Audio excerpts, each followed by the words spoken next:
Welcome to the Sandbox, the #1 podcast for Sandbox gamers and hardcore PvP action.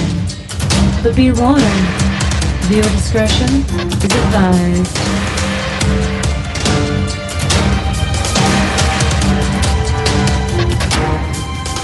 And now your hosts, Bullet, Quint, and Nate Child. Hello, welcome to episode number 41 of the Sandbox. I'm Bullet, and today we're going to talk about some things in Ultima Online. Quint's going to tell us why these are important changes. We're also going to talk about Albion Online's coming back for an alpha and what we plan to do with that. And we finally got some PvP action in Elder Scrolls Online, and we're going to tell you all about that. With me, as usual, is Quint. What's up, guys? How you doing? Good. And Nate. Hey, what's going on, everyone? Cool. So let's start off by what we've been playing. What have you been playing, Nate? Yeah, waiting for Elder Scrolls to come out, so I really didn't want to spend money on a new sub, so I've kind of avoided games that I want to put money into, like Mortal or like a Deed and Warm Online. So instead of been hopping around the various buy-to-play games we picked up over the last few months, so like today I spent time in the Secret World, and man, that game can suck you in quick. I love its setting and the game world it has. It's so different. Like recently we went to Guild Wars 2, and just the fantasy setting is so overdone. It's kind of nice to be in just that crazy setting of the Secret World with guns and vampires and zombies and shit. So other than that, I mean, we did some Guild Wars 2 this week, tried the PvP. It's really zergy. I don't know that I would call it fun, but this is the first time I've gone to Guild Wars 2. I bought it 4 months ago. 3-4 months ago on sale, and I finally got to get in and check it out. And you know what? It's really polished. It feels like an MMO. It's got a giant game world, really pretty graphics, and then the PvP was interesting. I mean, the three factions fighting each other, the siege weapons, but at least what we've experienced of it, it's pretty much following a giant group of people. And then occasionally you'll smash into another giant group of people and the whole fight's over with in like 2 minutes. But the questing is interesting. At least so far, it hasn't been that boring. And other than that, I've been in Final Fantasy 14, got to my Dragoon class. Finally got your Dragoon. Are you still enjoying it? I am, but in small bursts. Yeah. I'll play it 2 or 3 times a week. I got my Chocobo companion. I guess at level 30, you get a Chocobo that can like follow you around, and you can make it a healer, tank, or a DPS class. So that's a feature I didn't really know about. It's kind of cool. And then I also picked up South Park: The Stick of Truth. Oh yeah, how is it? I mean, I watched a couple streams on it, but I haven't tried it yet. Yeah, so it's another reason why I didn't subbed anything, because this used up all my gaming budget. So $60 on a brand new game, which I haven't done in forever, and I think it was completely worth it. If you're a South Park fan, it's hilarious, fun. RPG wise, it's like playing a South Park version of like Paper Mario RPG. That's what I've been hearing. A lot of people compare it to Mario RPG. So you think it's worth the $60? At least for me, it is. It's so dang funny, and I kept expecting, okay, it's gonna be funny for the first hour, and then it's not gonna be funny, and then I'll be doing probably repetitive stuff. But they keep like doing things in the story and take you different spots. Like when you get to the alien world, a couple hours in, the jokes are still funny, and the game is great. I'm loving it. Do you think that it'll still be funny when it's half price on Steam? Yeah, I mean, if South Park, if you're not obsessed with South Park, or you're not really in the market for like a new RPG, you can probably hold off until it's cheaper, because the game is short. But from what I'm experiencing now, it is it is like a 14-hour episode of South Park. Yeah, that's what everyone says. Is that basically it's the next season of South Park all rolled together. Yeah, it's great. I'm loving it. Did you solve it? Have I beat it yet? Yeah. No, I'm like 7 hours in, level 10 or so. So I'll probably go back to it next weekend and finish it. Other than that, my main game has been Star Wars Galaxy's emulator still. Playing the heck out of that. So one of my goals was to work on my medic tree. So to do that, I need to craft all kinds of stuff. So I bought I made a bunch of money. Then I bought a bunch of harvesters, and then with my guild, kind of figured out where I need to put them down. So I got a fusion power generator down to get me power, and then I used that power to get my mining installation, my floor farm harvesters, and then all of that collects mats over time. I go back in and check on it later in the week, and then lots of working on my rifleman. So that's it for me. Cool. Sounds we've had some crossover there, except for the Star Wars Galaxy. Quint, what have you been up to? You been playing anything cool? Same stuff as usual. So wait, hold on. Before you start, Okay. I'm sure you've either played Skyrim or Dragon Age at one point, or an Elder Scrolls and a Dragon Age game at some point. Yeah, pretty much. This week, a lot of the Elder Scrolls Online beta, I was really happy to finally get into the PvP section of that. It's something I've been wanting to do for like the last 3 beta events, and I could never seem to get past level like 6 or 7. And then, the next beta would come around, I'd re-roll and then eventually start over again. And even though the characters were persistent through most of the betas that I've been involved in, it's just for some reason I just could never get it up to just make it actually to level 10 and go.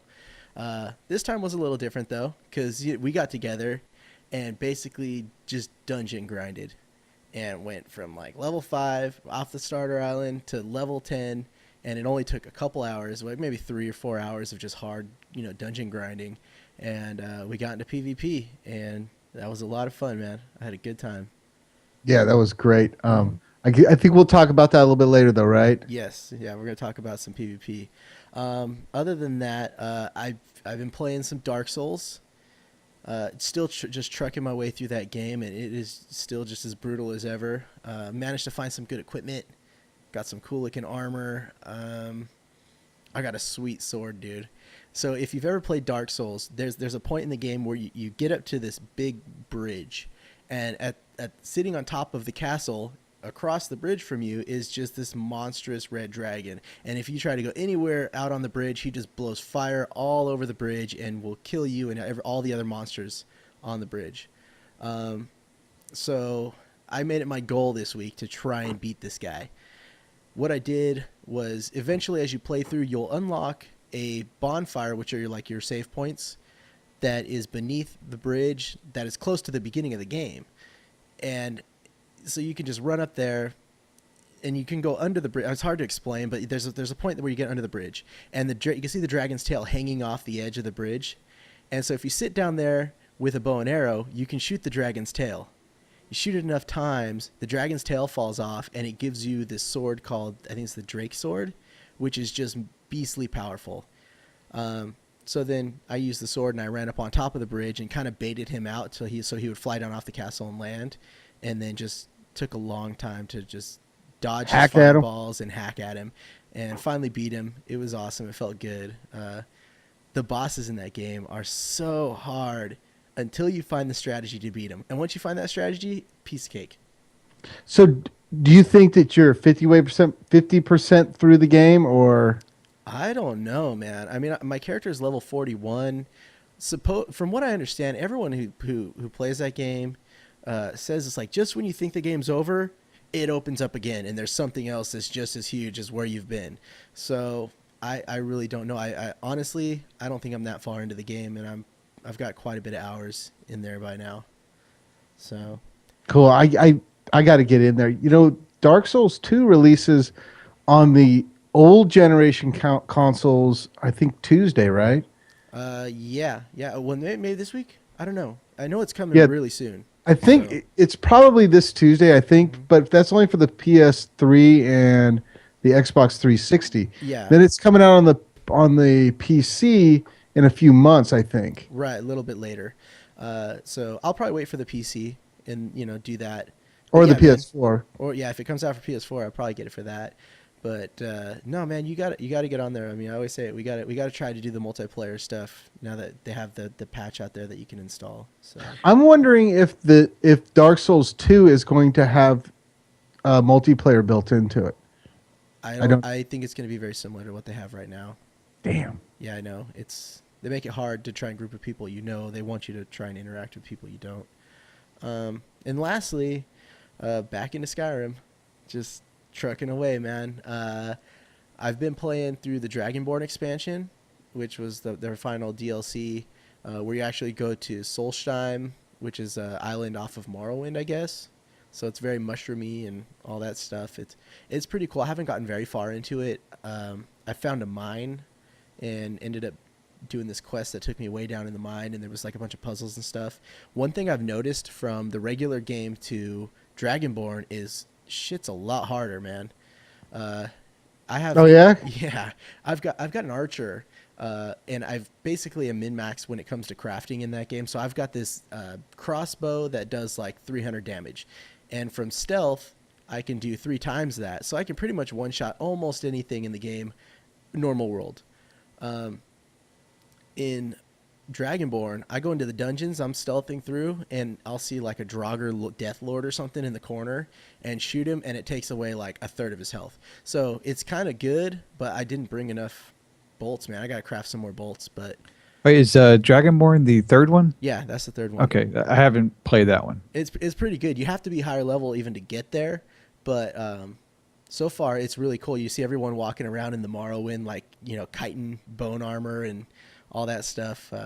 It's cool looking. So, but that's about it, man.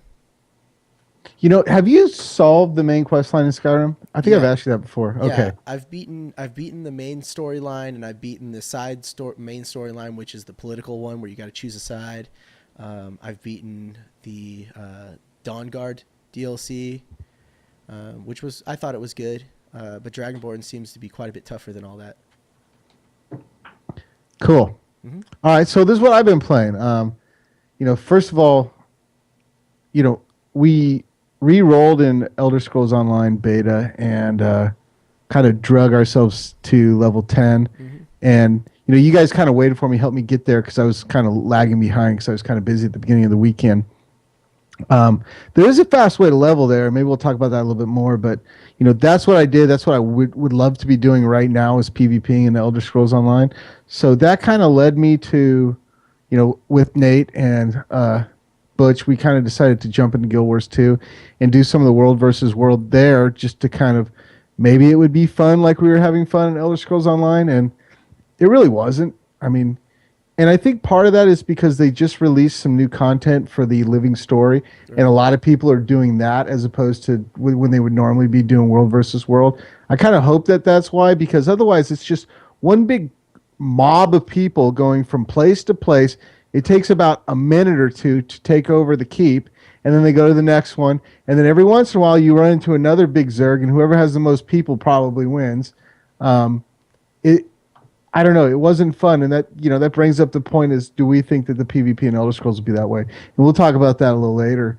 I also play a little bit of Age of Conan because I've been itching for some decent open world PvP, and that has it to a point. But it's just a matter of if I'm going to spend enough time to grind a character out to where it's going to be really fun in that at this point. So after that, I just I read that Path of Exile. So you guys ever play Path of Exile? Yes, very cool game. Just like Diablo, but with you can play with the players all the time. So And a ridiculous skill system. Yeah, it's cool. Okay, one cool thing about Path of Exile is that every 3 or 4 months they reset leagues in that game. You have your regular server, but they reset leagues and they're just completely different rule sets than the leagues they had before. Like last time I played, there was like the Nemesis League, which was a permadeath league, and it had various different rule sets. and now there's 2 new leagues, and it lasts for 3 or 4 months. And when it's over, your characters get pushed back to the normal, whatever league that the normal gameplay, and then they'll put out 2 more leagues with fresh servers. So it's with like maybe it's like the ladder system in Diablo, no? I don't know. I haven't played that but the only difference is that so there's 2 leagues going right now, and they are different than any rule set that they had before. Right. And there's just clean wipes. They're clean servers. Like you create a character in that league, you have 0 in your stash.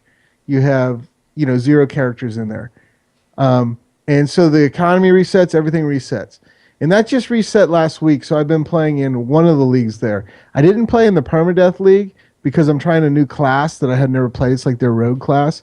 But I think it's a really cool idea that, for people to, to have a fresh start in a server every few months and have a new rule set, have slightly different rules. Yeah, now that's a lot like Diablo 2.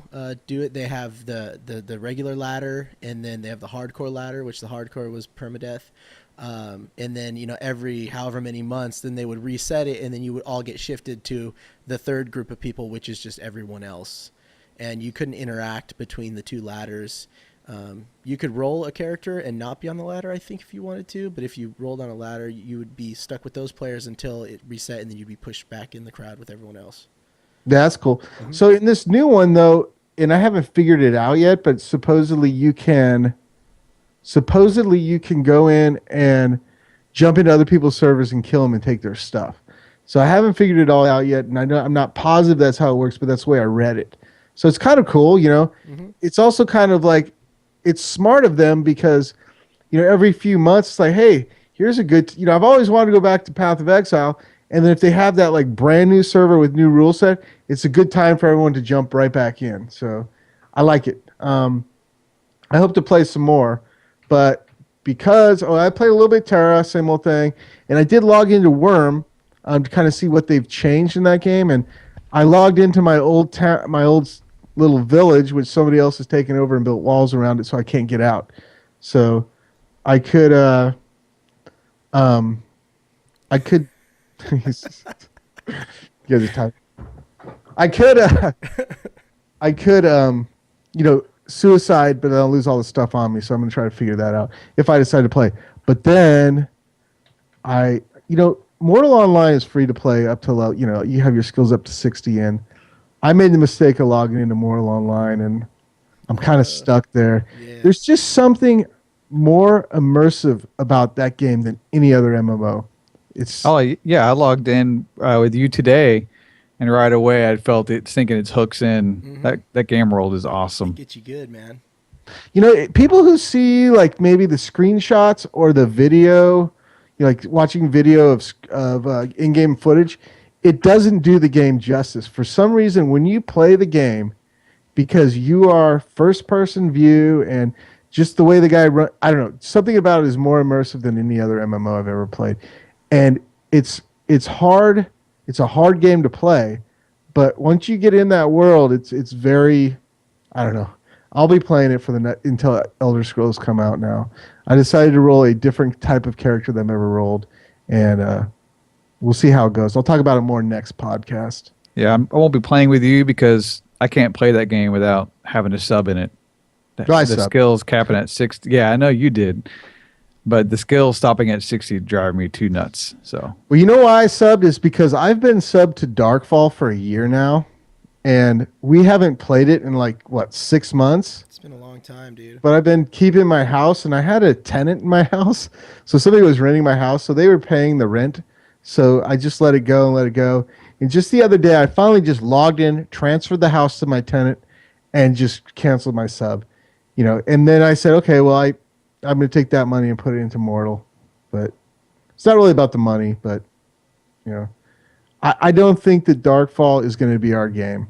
As much as I was hoping it would do something drastic to change the way, change something, I'm not feeling it.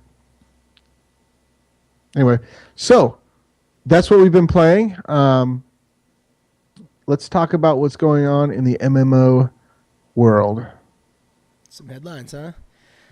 Yeah, well, the first thing that I want to talk about is Ultima Online has decided to bring back like the player counselor system, which is the old guides that were player run. For those who played Ultima Online back in the day, those were some of the best times ever in Ultima Online.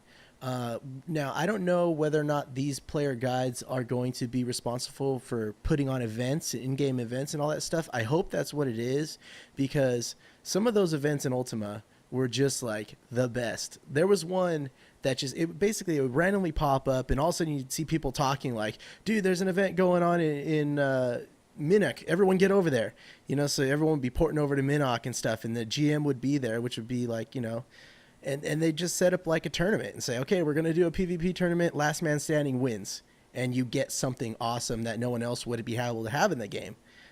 Something totally unique, random. They would constantly do stuff like that, put on little, scenes or whatever.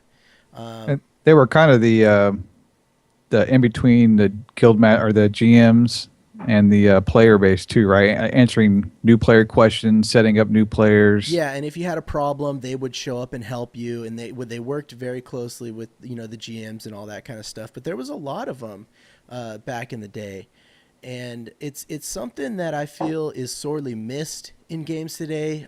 Even though I know games like Eve has the player council and all that stuff, I don't know how much that affects Eve.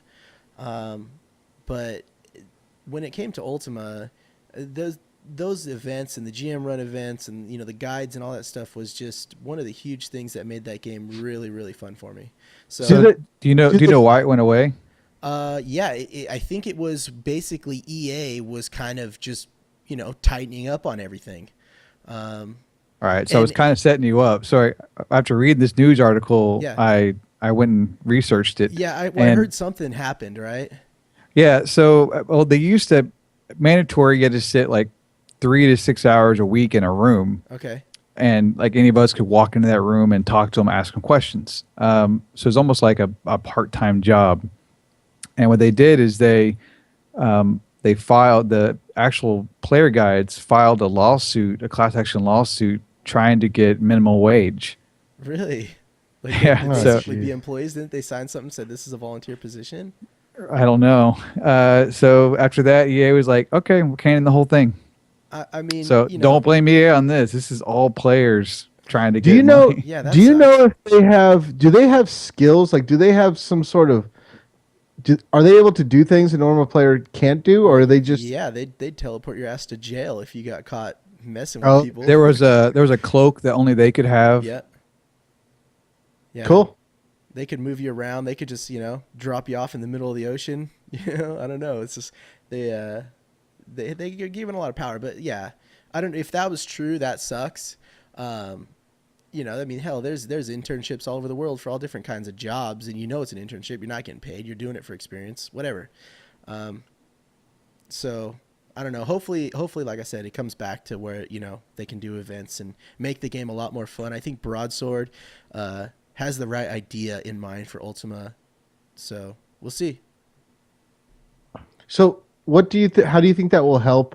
Like, let's say I'm a new guy wanting to get into Ultima Online. Is that going to affect me? Is that going to make it easier for me to get into it? Is that going to Indirectly, probably. I mean, if you go into Ultima right now, completely new player, there's a lot of players in the community who already sort of take that role to help nurture new players and get them associated with how the game works and all that stuff. If there's someone official to do that, I don't know if that's going to be necessarily their job. I think it's still going to be a players helping other players type thing to help new players. What I do think a way that it would help is if you just walked up to a town and instead of having nothing going on there'd be something going on. There's actually stuff going on in the game, constantly happening. Content that is just sporadic, that is interesting and fun. So would they be able to maybe say, okay, well, here's a content that's interesting and fun, like you said, and if you do it, then we're going to give you this item. Does that happen? Well, I mean, it happened before. Like Okay. I told you about with this tournament. There was an instance where my brother and we played together, and they just did this random tournament. I think it was in Minnock. I can't remember, but it was basically last man standing won this thing, and I don't remember what it was, but the whole time my brother got in the tournament. I didn't do it. He got in the tournament and he just basically ran in circles the whole time, running away until there was like 2 dudes left, and then they had low health and he just ran up and whacked them. And so he won? He won. So, it was just one of those things that it was just totally fun. Everyone's standing around like watching, and so they have stuff like that in Mortal Online. I mean, it's not player driven, but I think you and I did it where this was a year ago where there was people defending and people were attacking, and there was a guy that was going to walk from one town to the next, and one group had to defend him, and one group tried to kill him, and we were trying to defend him, but I think he died. Yeah. Do you remember that? Yeah. Or even, you remember the one time we were outside of Meduli in Mortal Online, and the GM popped up, and he was standing out there like taunting everyone, like, come at me, and everyone was running in. Wait, he spawned a circle of campfires, didn't he? Yeah. Yeah. And he was kind of floating off the ground, and no one knew, like, is this a player or is this a GM? I was like, dude, I think it's a GM because he's like kind of floating, and he looked taller than everyone else. And so he's basically like, if you can beat me, you get all my gear and all that stuff. And so everyone was running in trying to take shots at him, and he was just leveling people. Just bam, bam, bam, It was really I remember I tried to kill him. Yeah, I did too. Did not go well. Nope. Cool. Well, it's nice to see them doing doing stuff in that game. Yeah, no, it deserves a nice, healthy, long life. It's definitely one of my favorite MMOs, so I love to go back to it from time to time. It's a good idea, too. You've got 14 employees and 2 MMOs. Just get some of your players to help out. Yeah, why not? And there's plenty of players who are going to be happy to do it, because they're passionate about the game. So, and they got nothing else to do.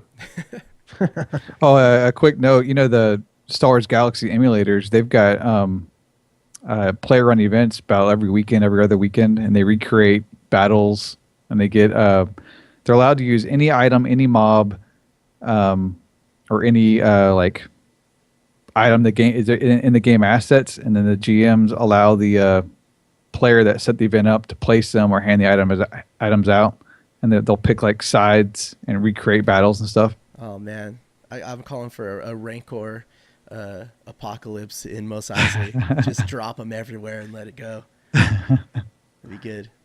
I haven't gone to one yet. I'll try to make one here the next few weeks. See what they're like. Come tell us about it. So, anyways, moving along. Albion Online alpha test coming March 24th. Dun dun dun. I'm excited, dude. You guys got to play the last alpha test. I haven't. I still don't have a key. So Albion Online dudes, I want a key. I want to get in. I want to live stream. But I'm excited for it. It looks like an awesome game. All talking about Ultima Online. I mean, this looks like what could necessarily be a next iteration of that style of game, right? Kind of. Kind of. Yeah. I mean it's isometric, top-down, PvP, all that stuff. Sandbox, right? It is, but not better or worse. It doesn't feel like Ultima Online to me at all. Yeah. Does it to you, Nate?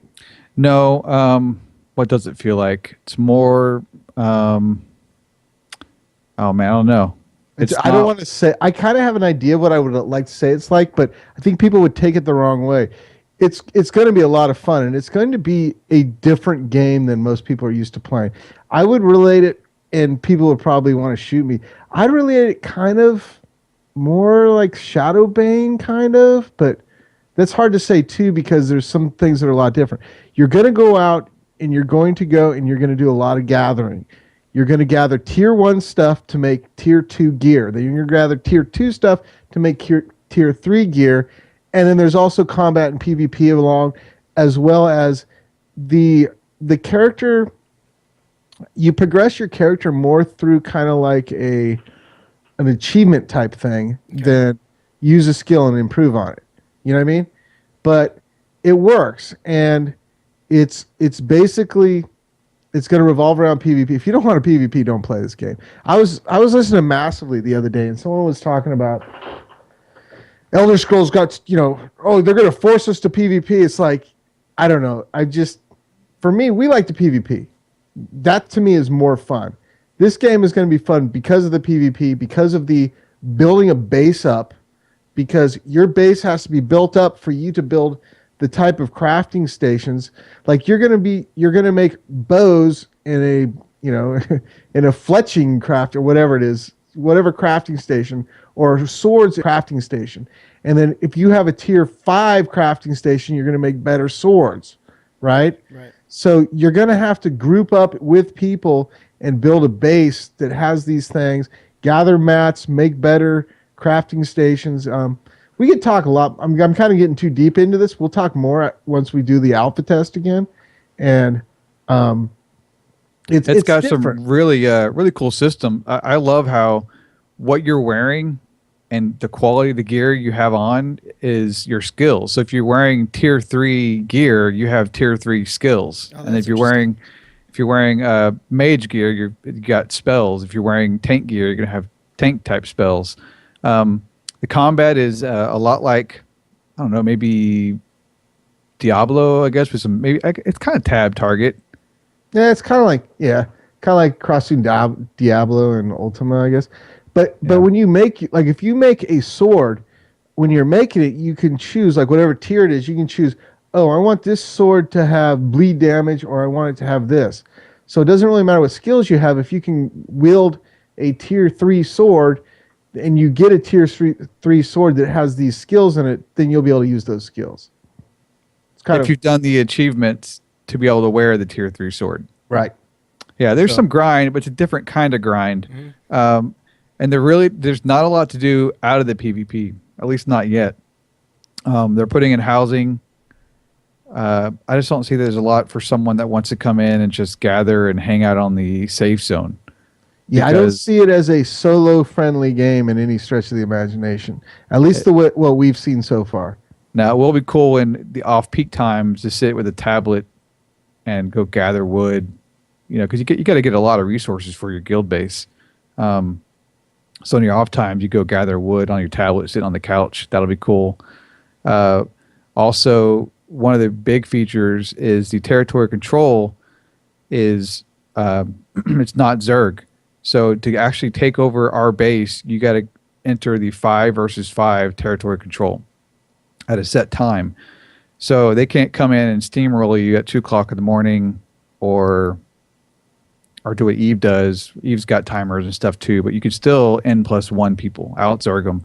And it will come down to your 5 players versus their best 5 players and the gear you guys have accumulated and what and willing to lose. Right. But there is open world PvP still. So the open world PvP, you've got each little map area will have a central castle. Mm-hmm. And if your guild takes that castle, you get a huge gold bonus that helps you pay for all of your territories. And that's got to happen in the open world.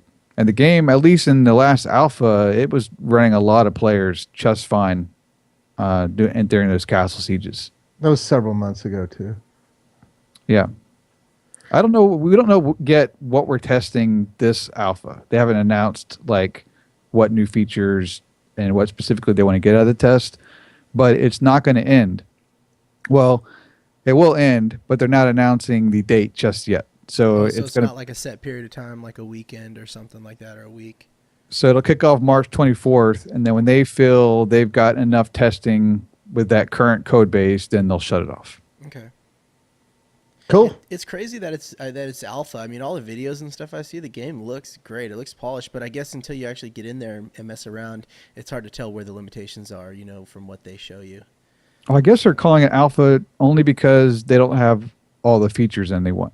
Okay. Right? And then when they have all the features in, then they'll call it a beta. But it's polished like a beta for sure. Okay.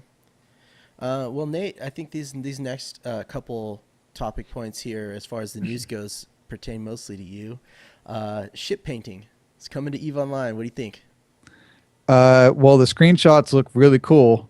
Makes me want to get one. I think this is really just a way for them to use that cash shop. So it's going to be microtransaction based, huh? I think some of it is. There's a long dev blog that I skimmed through. It's going to be the $80 monocle round 2. I don't care. It doesn't. Do you have one? No, I don't have a monocle. I'm not that rich. Out of game or in game. No, there's. I think it's just a way for them to use the cash shop. It's not going to affect stats. It won't affect how good your ship is, what ammo it fires. It's just going to be how it looks. Just purely aesthetic.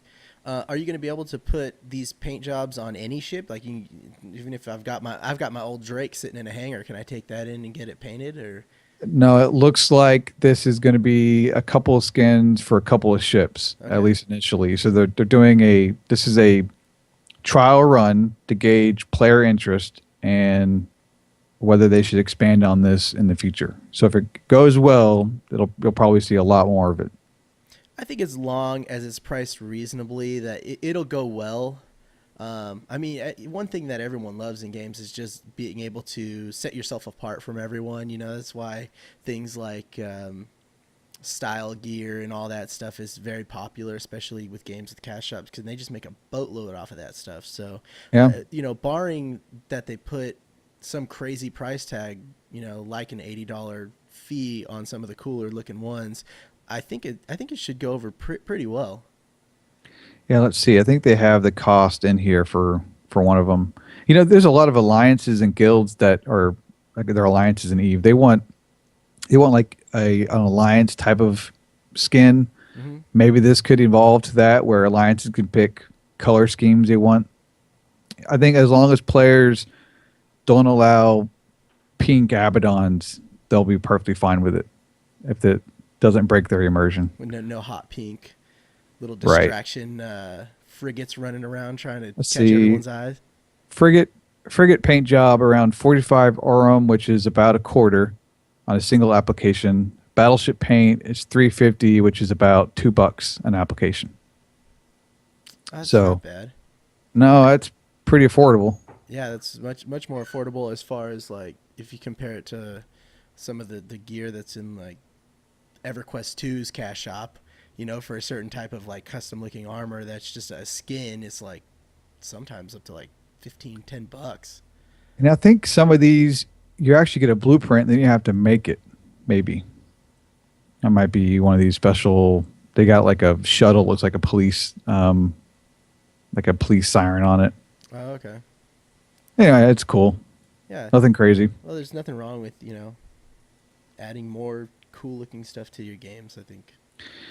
So the last news blog or news point here is a development blog from Worm Online, and they're going to revamp the tutorial. When's the last time you guys ran through the Worm Online tutorial?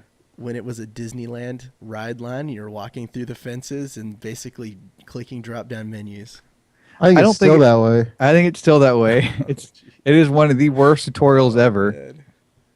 They hit you with so much huge blurbs of text, and there's one point where you're trying to make a mallet, and you don't have the skills to make a mallet, but you got to make the mallet, and you could spend 20 minutes there getting the damn mallet together to do the thing at once. Mm-hmm. So that'll be good. They actually get a decent. They say they want to modernize their tutorial zone. I think it needs it because I didn't make it 20 minutes through the tutorial. And then they've got like... It doesn't take 20 minutes to get through the tutorial. That's the point, I guess. They've got a new model for their boat, the Nar. I think that's the 12-person boat. Mm-hmm. I may be remembering that wrong, but it looks terrible in game now. And the screenshot they have in this development blog is like a really sleek Viking ship. Looks nice. Cool. Yeah, so it looks like they're constantly updating art assets. They've got bushes going in the game, fixes. Yeah, so they're staying with it. Good for Worm Online. Yeah, good for them. That game's so much fun to a point. It's like, but you really need like a group of people to stick with it with you, I guess, because then you get to the point where, okay, well, first of all, we just spent 20 game hours leveling the ground of our town, right? Then you get the ground leveled, and then everyone starts making the fence, and then everyone's making bricks for the fence to be made, or the gate, or the barrier around the town. Right. And then people start dropping off about that point, and unfortunately, it's too bad. You know where people actually drop off in that game is usually beyond that point. Even it's when their base is set up. and they turn into maintenance mode. You're logging in to tend your farms, to feed your animals, to keep up the maintenance, and then your characters are kind of where you want them. And that's why the Epic server is a good place to play, because then you can go and you can dive into PvP and raiding the other zones. Adds another element to it. At least that's when I got bored with it, was when I was no longer jacking with my base. You were no longer moving forward. You were no longer progressing. Yeah, and it's a really grindy game. I mean, just to get to where you can chop down and make walls, you're chipping hundreds and hundreds of stones. Yeah, Different kind of grind. The other thing that I'm showing the picture of the ship over here real quick. So. Oh, okay. The other thing that gets frustrating in that game is most likely the first plot of land you get, you will have to scrap because you are missing something. For instance, the first plot of land I got, there was no iron anywhere near it or whatever anywhere near it, so I had to move, which is frustrating because that means we had to go through and re-level the ground again. But when you first start, you may not know that. Okay, so all right, so that's Worm. I think we're done talking about Worm, and so we've got. I don't know where we are on time right now, but we're good. Let's talk about the Elder Scrolls Online. We do some PvP talk here. Go ahead. Yeah, if you, we'll link the video in the show notes, but the last 20 minutes of your guys' live stream is worth watching. I think it showcased what some of the outskirt PvP can be like when that game comes out. So hopefully that stays viable. Yeah, I'll go ahead and get that pulled up too while you talk about it, just so we can give them something to watch. So. One of the things that was really cool was it was day one in PvP for us, and everything was new and cool and unknown. You know what I mean? We log in, we're running around, we see some guys, we get our first kill, then we get just zerged upon and killed, and then we try to sneak down, like kind of sneak around on our own without our zerg, and just kind of sneak around and kind of check things out, and then we're like, oh, what's that? Oh, there's dungeons in there, there's NPCs to fight, there's like, you can take over like a wood shop, what was it, a lumber mill, and if you take over that lumber mill near your keep, then it gives you added defense or something like that. Stuff was... not everyone can take the keeps. So maybe someone like us with our 10 or so guys could go and try one of these smaller things you can take over. Right. It gives potentially, smaller objectives for, like a smaller group of people like you're talking about. Yeah. Nate, if this looks wonky on the stream, let me know because I can't see it. So. Oh, okay. I'm not watching the stream. Okay, no problem. So I had a blast in the PvP. It was like I was gonna buy this game. I had already bought the game before I tried the PvP, but I wasn't sold like this is a game I'm totally looking forward to until we set foot in PvP because it was a lot of fun. And hopefully, it stays that way. It doesn't turn into zergs. But I think one of the ways that we'll maintain our interest is that it's not like. I think there's a lot more to do than just one thing to do in there. What do you think, Quint? Yeah, definitely. One of the who was it? Someone in the chat room asked earlier. I think it was Winning. What is it that could differentiate this PvP from Guild Wars 2 Zergfest? And I think the fact that, to me, it doesn't feel like holding down and capturing bases is as important in Guild Wars 2. It's something to do. You run through, you hit the base, go to the next one. But it seems like there's not a whole lot of reason people want to defend. It's just like you're playing round robin with the other person either a couple steps ahead of you or a few steps behind you, capping and switching and all that kind of stuff to try and get points. In this one, you actually get things for capturing a keep. If we got 20 guys in our guild and we go take down a keep, we could put our guild flag up there. That's our keep. It'll say owned by the Sandbox Guild or whatever. And then there are merchants in there that can sell our goods. And it's linked to the guild store. I'm not sure exactly how it works, but I think that's just the gist of it. So you're going to want to capture the keeps, and you're going to want to defend the keeps. I think there's going to be a lot more defense going on in this game. The other thing is just The combat is so much fun, man. It's getting so hard. I tried to go back in and play Guild Wars 2 a little bit too. I didn't talk about that earlier, but I'm having the hardest time now with MMOs that require me to hold the right click button down to move. You know, I love just the locked in camera feel. Like who has a Star Trek Online has it, Secret World has it, Terra has it. You know, there's something about just having that level of just being Starfall, Mortal Online. Yeah, exactly. Just being tied into that. You know, you don't feel disconnected. I feel disconnected now when I play an MMO that I have to always hold down right click constantly. I want to be able to That's aim. a good point, because I really feel disconnected playing Guild Wars 2, and I logged in Guild Wars 2 this morning. Yeah. And the afternoon of the Secret World, I'm so much more locked into that game world. Yeah, and I feel like even if they just gave the option to just toggle your mouse, put it on V and just toggle with V and pop your mouse up, take it down, and have it locked in as like a mouse mode. It would. That's what the Secret World does. Yeah. You can do it both ways. Mm-hmm. And have your combat just go in a general area, do a soft target like the Elder Scrolls Online does, just more of as like a target filter or a focus, and it just makes the world and the game feel so much more engaging. More immersive. Yeah, you know, and it's a lot of I fun. agree. So I I think think that's one of the reasons I was when I played Terra, even though there's a lot about Terra that's not that great, but one thing that was great was the locked on target. Your mouse, the locked on. I don't know what you want to call it, mouse look, right? Yeah. It's very, you know, shooter style action, first person, third person shooter. You know, it just feels better. Yeah. And you know what? The other thing that's nice about, and hopefully we're not getting a false impression of Elder Scrolls Online, because people haven't figured out how to, the most optimal way to play the battlegrounds yet. And hopefully they don't get to the point where, oh, well, there's this Zerg running from here to here and here, and this is the way that you do it in order for us to do, that. I hate that. I hate when it's like, oh, here's a formulaic way of doing this battleground, and that's just the only way anyone wants to do it. if the keep battles are long enough, they're longer, so that maybe the battle is 30 minutes. It takes longer to take over a keep. Yeah, the battle will feel more epic rather than, even though it's Zergy, there'll be more ebbs and flows to the fight that may keep you interested. The other thing it really needs to do is, which it seems like they have some elements, it needs to feel like it matters. And most of these theme park games don't ever give that to you in the PvP. WoW's got its gear grind attached to it. Most games are completely separate. Mm-hmm. But there's crafting resources that are only in the PvP zone. Is that confirmed? Are they only there?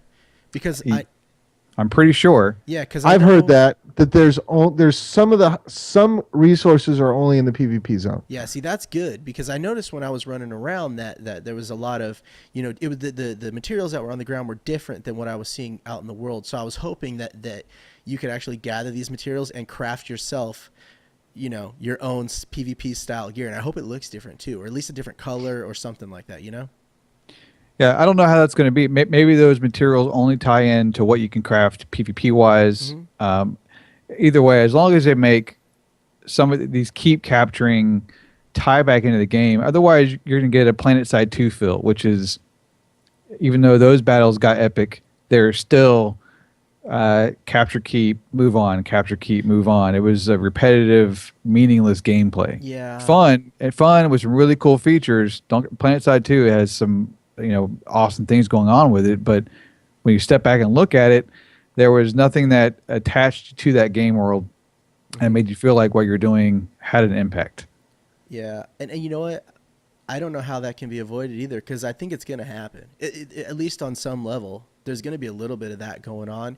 I just hope that there is a reason to want to stay and defend your castle and then go fight them back to their castle, and then you get pushed back. I mean, remember towards the end of the video that I made, it was right at the end of beta, like down to where the cutoff, and we were defending that castle, and you saw it a minute ago, and we were up on our walls, and we were shooting down with siege weaponry, and they were trying to shoot down our walls with siege weaponry. I thought we were going to lose it for a minute. I did too, because they had just a mob of people out there, and eventually we fought them, and they started to retreat. So what did? We all jump off the walls and go after them, and we pushed them all the way back to their holding, And we had like a minute left in the beta, and we just popped up siege weaponry, started slamming on the doors with ballistas and a battering ram.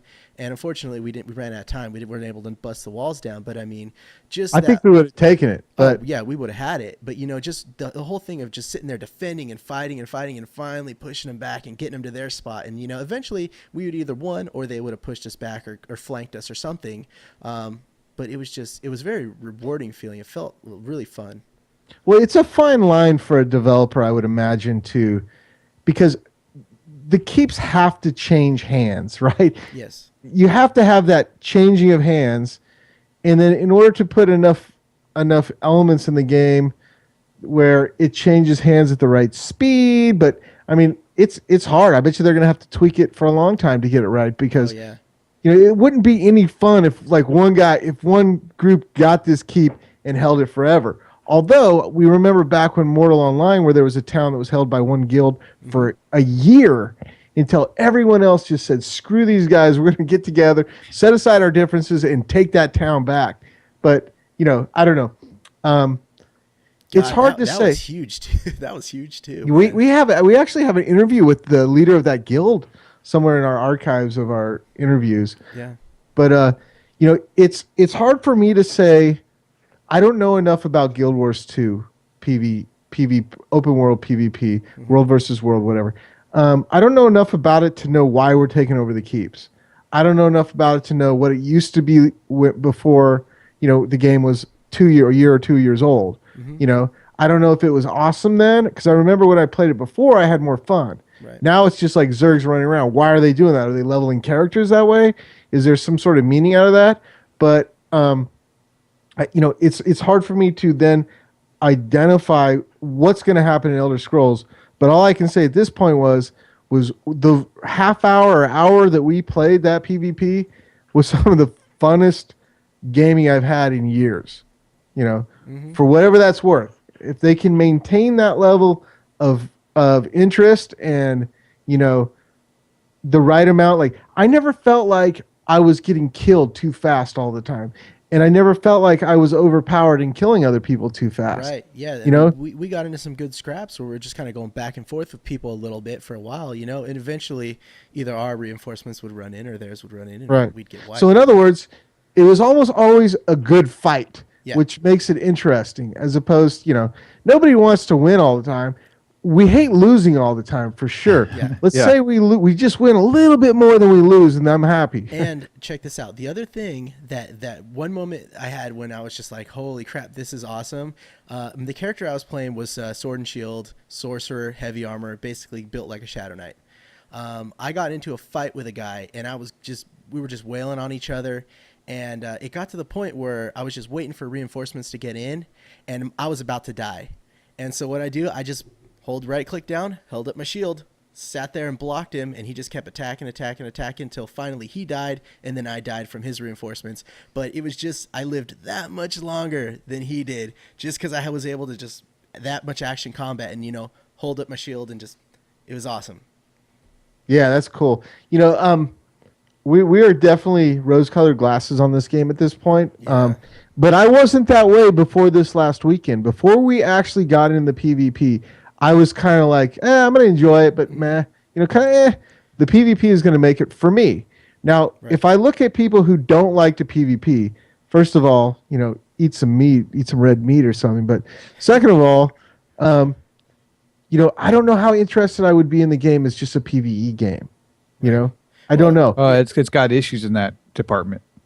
I don't know, though, because it's hard for me to say that because I'm not a PvE guy, right? So for me, it has the PvP. But if I was a PvE guy, like Quint is more of a PvE guy. Not that he doesn't like the PvP, but he enjoys, especially Elder Scrolls PvE. Me and Quint really disagree with Elder Scrolls too. I think the PvE is terrible story-wise, and Quint likes it. Yeah, see, maybe it gets better. Well, see, to me, I mean, I feel like I'm playing another Elder Scrolls game. I go through of course there are things lacking from the single player PvE experience in this one. Like you can't just rummage through everything. You can't pick up plates and stuff off the tables. There's that level of immersion that's not there. But story-wise, I just feel like I'm in the next Elder Scrolls game. You go through, you can talk to people in the town. I feel like it's a little bit more hand-holdy than Skyrim was pretty hand-holdy. Oblivion was quite a bit more open. I think that's why I enjoy Oblivion a little more than Skyrim. So if it feels like it's just a little bit hand-holdy as far as, showing you everything. Every quest marker has a little icon. There's not a whole lot of searching that you have to do. But other than that, I feel like you're just playing another Elder Scrolls game. The story, as far as I got in the main story of the game, was really good. I'm the kind of guy, I sit there and I listen to the NPCs talk and tell me the story. I enjoy the voice acting, all that stuff. And I felt that it was engaging and fun. What didn't you like about it, Nate? It's got a very slow build. You get tossed one skill right away, and then you almost use that one skill for the next 8 levels. And then as far as the storyline goes, it nothing invests you into it. Not that past Elder Scrolls games are great storytelling games, but Skyrim and Oblivion and I think Morrowind too, you were invested in that world and wanted to see what it had to offer to you right away. Mm-hmm. And I don't get that at all from Skyrim or Elder Scrolls Online, rather. Okay, so as far as the skill abilities go, that isn't true. Because there are sky shards everywhere, man. We hit every single dungeon, in public dungeons, I'll add, across this one territory that we were in. Remember that, Ron? And for just to let people know, that is, you get 3 or 4 friends, 2 or 3 friends together, and go hit the public dungeons and kill the bosses. That's how you get to level 10 real quick. Yeah. All right. And you get a lot of sky shards that way as well. There's a sky shard in every single one of those things. And for every 3 sky shards, you get a skill point for a skill. And then in every overland zone, there are 3 sky shards. Okay, but this is past the Doobie Island, right? Oh, well, the Newbie Island's gone. You can skip it. It's not gone. Okay. Yeah. From what I understand, in the public test server that's going on right now that we're not in, we're only in the weekend betas, they have made it so that when you leave the Cold Harbor prison, you end up in your main city. They've adjusted the levels and content around the city to get you to the appropriate level to go further out into the world. You can take a boat or whatever to go back to the starter island, which I would definitely recommend because it's still fun. And there's still sky shards there to get skills. You don't like it? No, it isn't. No, I hated it. Why? What was wrong with it? It was just the story content. Yeah, okay, that was it really hand-holding. It was way, way on rails. Well, yeah, it's on rails, but one reason you might want to do it, though, I'll tell you one reason you might want to do it is because you might want to kick open every vase and every chest to try to get some recipes. Mm-hmm. Because there was I don't know if it's just because of the beta, but there was like a place where there was like literally, I don't know, I'm not going to say literally. Take that back. Scratch literally. There was a lot of vases all over the ground, and you get recipes for crafting.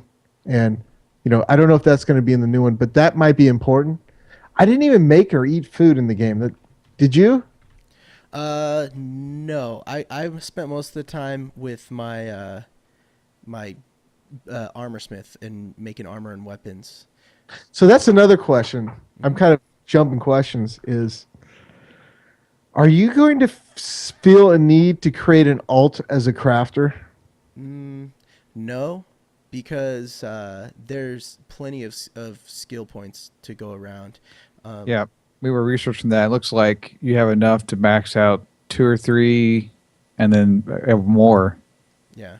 One thing that I totally neglected in the game is I was making a basically like a stealth type character, sneak in, kill Nightblade, whatever, and I was just wearing whatever gear I found, and because I didn't really at that level I didn't see gear that had bonuses that I thought were valuable, or that really mattered. Then because I totally missed the. So medium armor is really what I would want to wear as that character. And if you put your skill points into your medium armor, you will unlock things that are pretty valuable.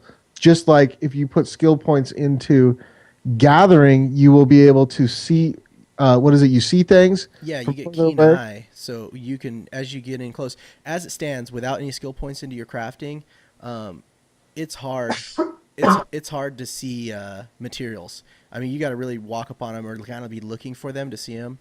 But if you put points into the keen eye abilities for each one of the tiers or each type of crafting, you'll as you get closer, they kind of glow white and smoke a little bit, and they catch your eye. So yeah. So the other question I have, okay, so you can put skill points into your weapon or whatever weapon you want to put skill points Right. into. Then you have your class, one of 4 classes that have 3 skill lines. 3 skill lines within that. Then you have your armor that you can put points into and a few other things. So what I wonder is, I don't remember if you remember like in Oblivion, I think it was Oblivion, where you chose your primary skills carefully because if you chose the ones you used the most, it would level your character faster, remember? Yeah, I don't think they necessarily have that, but there are bonuses like that with I think racials. Like I think the Imperials or Red Guards or something like that gain sword and shield a little faster. I'm probably totally wrong in this. No, I think I saw that. I mean, there's this website called ESO Head. Is that what it was called that we were ESO. looking Yeah, at? the character builder. If you guys want to, if anyone out there wants to really nail down their character, the ESO Head has like a pretty good thing. And it really made me realize that race does matter in this game. There are racials Yeah. in this game that make a big difference. So like for me, if I want to be like, the stealth thing, it gives me, if I'm a cat, it gives my medium armor a boost. So what you're talking about, I hope I didn't interrupt you too bad. No. So for a cat race, medium armor expertise is a passive ability. Increases experience gain with the medium armor skill line by 15%. There you go. You level up in that faster. Right. So if you go to ESO Head, I mean, we don't know these guys, but they made an awesome Well, website. it's a ZAM website, I think. So that's like Wowhead. Wowhead and all those- Torhead. Yeah, all that. the first beta weekend, I was disappointed with the character customization, and it felt really limiting. And then this last beta weekend, or the last one I played in, I was starting to realize that there was a little more to it. And then when I started messing around with that character builder, I was overwhelmed with how I could customize my guy and what I could get from him. Yeah, I was trying to figure out like what kind of healer I could make, and there was like 4 or 5 different ways I could go or do with it. So I'm a lot happier with it now. Right. Sure seems like you can get some pretty interesting builds, which will definitely come into play with PvP. Well, yeah, and you unlock skill lines based on certain things. I mean, there is a PvP skill line. There's a guild skill line. There's a fighters there's guild, even mages guild. there's even the so the world skill line. There's where's the one where you Werewolves, can be vampires. right. That's not the one I was thinking of. I was thinking of the alliance. Oh, there's the emperor skill line, Right. which is crazy, man. Yeah, if you're lucky enough to be that much of a PvP badass and you get crowned emperor, you deserve that skill line But see, here's what I don't understand about it. I don't understand that if you're an emperor, you level this up, but let's say that you are not an emperor, do you lose the skill line or do you always have it after you'll that? always have it, but it's a lot of those things have like a little side note on them. So whereas if you're not currently the emperor, then it only affects you by this much. Oh, okay. So it's more effective while you are the emperor. So then you have an assault. This is all under Alliance Wars. You have assault, emperor, and support skill lines. So there's a lot of stuff going on here. I mean, I don't want to go into it all. And then but what I don't understand is, okay, so, and I don't know if you guys know the answer to this. Maybe one of our listeners knows the answer to this, but so let's say that I picked the stupid cat race, which I'm going to have to be, and I'm not excited about that, but I'm definitely going to do it because it's going to make my character that much better. And then I'm going to level 15% faster when I'm wearing that skill set that levels my medium armor. How does that affect my overall level? Yeah. Do you know? I don't know because if it's like Oblivion, whenever you gain skill in a certain thing like sword, you gain skill in blade, right? Every time you level up blade, that adds to your overall experience Takes level. a couple experience, right? Yeah. But I think those skills cap out at like level 5. You can Right. level them up like 5 levels. So I think level XP and skill XP might be different. See, the reason I'm asking this is because if I'm trying to decide the first 3 skills, if I should get the first skill in all 3 of the different subclasses or skill lines, so Right. there's 3 skill lines for the Nightblade, whatever they are, sabotage, whatever, assassin, whatever. If I should get the first one of all 3 of those and put those all on my bar and use all those as I'm trying to get to 10 the fastest, if that'll level me faster than just going down one tree straight away. I don't know the answer. I don't think it's going to matter. I don't think it's built that way. Yeah. I think it's, We'll have to find out. Let's see if we can figure that out by our next podcast, because that would be good to know. Because the quicker I get to level 10, the happier I'm going to be. I was reading the comments in Massively, and you guys may know this already, but I didn't. The lead developer, or one of the lead developers for Dark Age of Camelot, is a lead developer for Elder Scrolls Online. Yeah, that's cool. You can kind of see it. And Mark Jacobs was the other guy from, Dark Age It's Camelot. it's not a big him, right? name. No. He's the guy that's doing that Camelot Unchained. And I don't know if you guys have seen the new armor for that. They have Viking armor. And I know Nate and I are big fans of Viking stories, like, as far as reading books and movies and stuff. But have you seen those shots of that Viking armor? Yes. Yeah. That's got me pretty excited about that. Anyway, I think that, we've probably given more questions than answers about Elder Scrolls Online PvP, but, I would say, though, what a great time we had playing it. Yeah. Phenomenal. Yeah. Without a doubt, Nate, I wish you could have been on with us when we were doing that. I mean, So just to let you know, they did say there will be another beta weekend. So logic dictates to me it's going to be next weekend or the weekend after that. It has to be, right? But so what would your guess be? I think that they would have it next weekend so that they have time to do more things. The other logic, so they have time to fix whatever they find.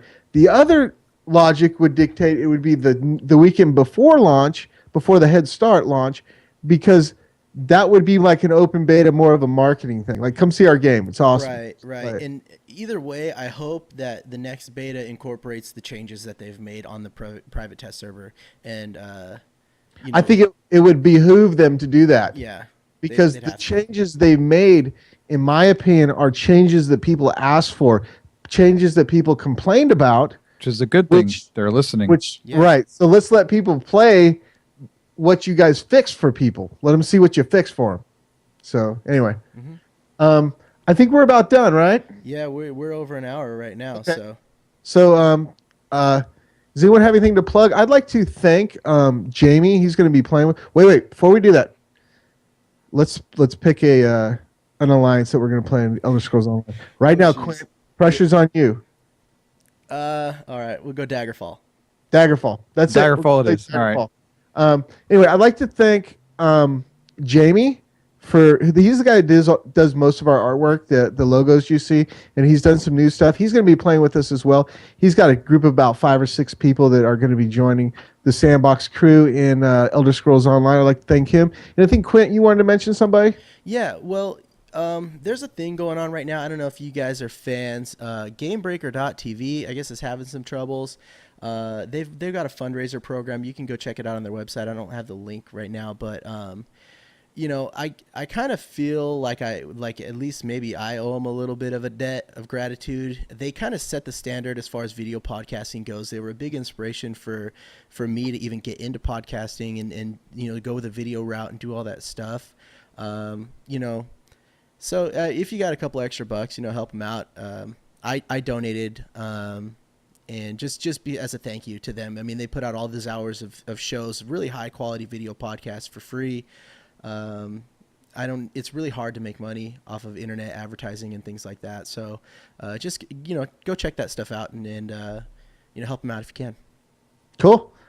So you can find us at Sandbox Podcast or at Nate Ryle or at Sandbox Quint on Twitter. Those are our Twitter accounts. You can also find our website, www.sandboxpodcast.com. We have 2 Twitch channels, but we're mostly going through Quince because he's figured that stuff out better than the rest of us.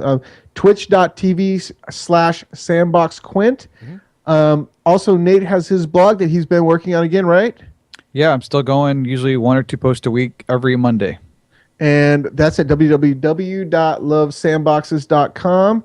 And you can email me at coolit@gmail.com. Thanks for listening. Don't forget to check out our YouTube page. It's at Sandbox Podcast on YouTube as well. We got a lot of stuff, man. We're out there. Yeah. So anyway, thanks for listening. And anyone who wants to play Elder Scrolls with us, contact us through one of those means that we just named, one of those avenues. And we hope to see you guys next week. Peace. Later.